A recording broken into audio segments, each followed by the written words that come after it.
Tsaka na natin pag-usapan yan. Basta, gusto ko. Ay, sandali na nga. Nahingit na ako sa inyo eh.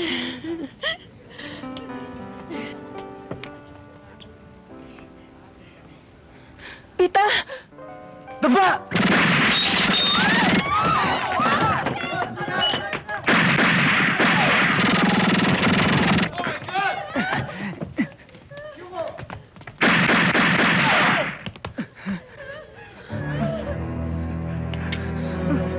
Andrea!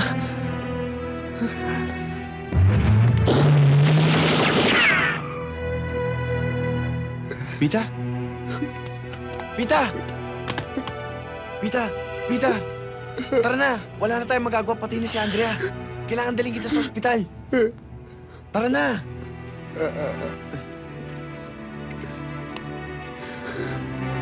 Tara na!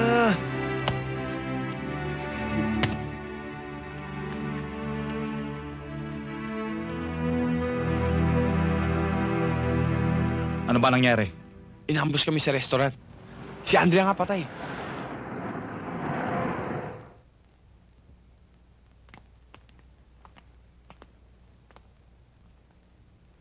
Teniente Lorente, Quezon City Police. Tiniente Hamil, Caloocan. Teniente Belaro, Caloocan Police. Nagsadya kami rito para kunin si Pita. Dahil nangyari ang krimen sa Quezon City. At jurisdiction namin yon.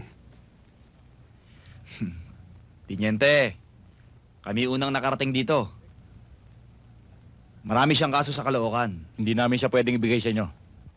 Kaya kung gusto nyo, pagkatapos ng kaso sa Caloocan, saka tayo mag-usap-usap. Luma na yung style mo, Teniente. Pero pagbibigyan kita, pag nakakawala sa kamay mo, si Pita, parang alaberde na ang buhay niyan. Kumbaga sa saranggola, alagwa na. Kanya-kanyang habol.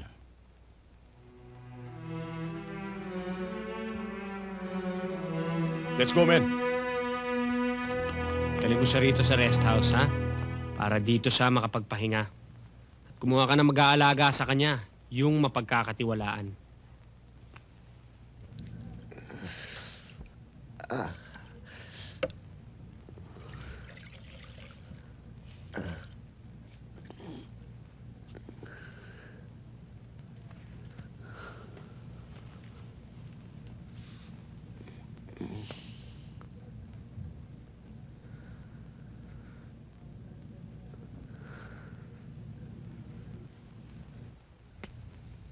Pita, magpagaling ka. Oo. Yong, huwag mong pababayaan si Pita. Alagaan mong mabuti yan. Roy,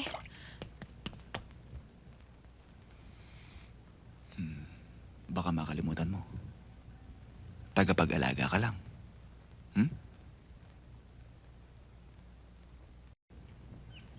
hanggang ngayon ba, naaalala mo pa rin siya?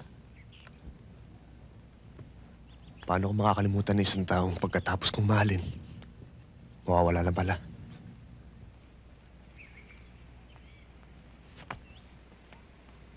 Hindi pa ba sapat ang ginagawa ko? Kinalulungkot ko kung nasasaktan man kita. Mahal kita. Paano si Roy?